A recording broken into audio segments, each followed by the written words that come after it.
مرحلے پر مقابلہ ہے. آپ صرف اللہ کا بندہ بننا چاہتے ہیں، 3 مقابلے کرنے پڑیں گے. سب سے پہلے کس سے مقابلہ کرنا ہوگا؟ اپنے نفس سے. وہ جو کل شعر سنایا تھا کہ مسجد تو بنا دی شب بھر میں ایمان کی حرارت والوں نے، من اپنا پرانا پاپی ہے برسوں میں نمازی بن نہ سکا. کوئی شخص رشوت پیش کر رہا ہے، حرام شے ہے، نفس کیا کہتا ہے؟ لے لو. کہتا ہے کہ نہیں؟ اور بڑی پٹیاں پڑھاتا ہے کہ یہ سارا تقویٰ کا حیضہ تمہیں ہو گیا ہے، فلاں حاجی ہے، فلاں وہ ہے، وہ بھی لیتا ہے. اور فلاں ضرورت رکی پڑی ہے، بچے کی فیس نہیں گئی ہے، بیوی کو اتنا عرصہ ہو گیا ساڑی کی فرمائش کرتے ہوئے ساڑی نہیں خریدی گئی ہے. یہ ساری پٹی پڑھائے گا نفس کے نہیں. اب اگر آپ مقابلہ کر سکتے ہیں نفس کا تو بچیں گے، مقابلہ نہیں کر سکتے مار کھا جائے. یہی ہوگا کہ نہیں؟ اذان کا وقت آ گیا، اذان سن لی آپ نے، لیکن پھر نفس نے کہا ابھی اور سو، آپ نے کروٹ لی اور کپڑا خوب ٹھیک کیا اور غین ہو گئے. اگر آپ اس نفس کے تقاضے کو اس وقت رد کر سکتے، طاقت آپ میں اتنی ہوتی تو آپ کھڑے ہوتے مسجد کی طرف جاتے. گویا کہ بندگی رب کے لیے سب سے پہلا جہاد کس سے کرنا ہوگا؟ نفس. اچھا نفس اکیلا نہیں ہے، اس کے پیچھے ایک بہت بڑا بدماش ہے، وہ شیطان لعین. وہ اسے اکساتا رہتا ہے، پھونکے مارتا ہے. الذی یوسوس فی صدور الناس، اشتعال پیدا کرتا ہے، پٹیاں پڑھاتا ہے، برائی کو مزین کرتا ہے، بے حیائی کو فیشن کا نام دیتا ہے، ناچ گانے کو وہ کلچر کا نام دیتا ہے. یہ سارا کچھ کر رہا ہے. تو اگر شیطان سے مقابلہ نہیں کر سکیں گے تو اللہ کی بندگی کر سکیں گے؟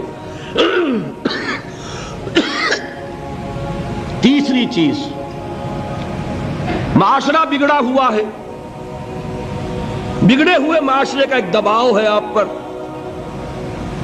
یہ بالکل ایسے جیسے ایک ہجوم ایک طرف جا رہا ہو تو ادھر جانا آسان اور مقابلے میں جانا بہت مشکل، زور لگانا پڑے گا نا.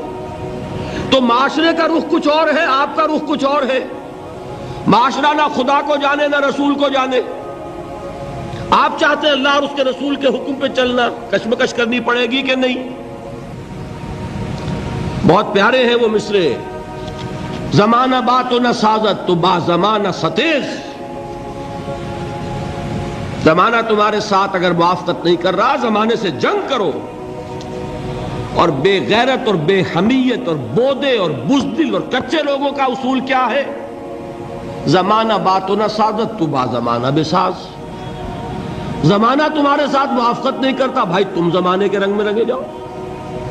آسان راستہ کون سا ہے؟ زمانہ تمہارے رنگ میں نہیں آتا، تم اس کے مطابق ڈھل جاؤ، کوئی تکلیف ہوگی.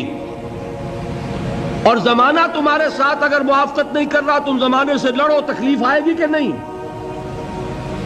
3 جہاد کرنے پڑیں گے تو انسان اللہ کا بندہ بن سکے گا. بات سمجھ میں آئی؟ اسی لیے جب پوچھا گیا حضور سے ای الجہاد افضل یا رسول اللہ، اے اللہ کے رسول سب سے افضل جہاد کون سا ہے؟ آپ نے فرمایا ان تجاہد نفسک فی طاعت اللہ. سب سے افضل جہاد یہ کہ اپنے نفس سے جہاد کرو، کشمکش کرو، مقابلہ کرو، تاکہ اسے اللہ کا مطیع بناؤ. یہ جہاد ہے افضل الجہاد. پہلے میں نے کہا تھا پہلی منزل سب سے اہم، تو جو پہلی منزل کا جہاد ہے وہ افضل الجہاد. بالکل 2 اور 2 4 کی طرح کی بات ہے. اور اسی کو کہا گیا جہاد اکبر. جب آپ غزوہ تبوک سے واپس آئے ہیں، آپ نے فرمایا مسلمانوں یہ نہ سمجھنا جہاد ختم ہو گیا. رجعنا من الجہاد الاصغر الى الجہاد الاکبر. وہ تو چھوٹا جہاد تھا جو ہم کرنے گئے تھے کافروں سے خلاف. یہ بڑا جہاد ہے جو مدینے میں رہ کر ہوگا، ہر آن ہوگا. وہ تو کبھی ہوتا ہے کبھی نہیں ہوتا، یہ ہر وقت ہوتا ہے، ہر صبح ہوتا ہے، ہر رات ہوتا ہے، ہر شام ہوتا ہے، ہر لحظہ ہوتا ہے، ہر وقت کشمکش ہے خیر و شر کی، حلال اور حرام کی، صحیح اور غلط کی، زمانے کی روش اور دین کا تقاضا ٹکرا رہے ہیں۔ آپ اگر اس راستے پر پہلا قدم رکھیں ایک عزم کے ساتھ تو ہوش ٹھکانے آ جائیں گے، دن میں تارے نظر آئیں گے، 14 طبق روشن ہو جائیں گے کہ دین کا نام لینا آسان ہے، چلنا بہت مشکل۔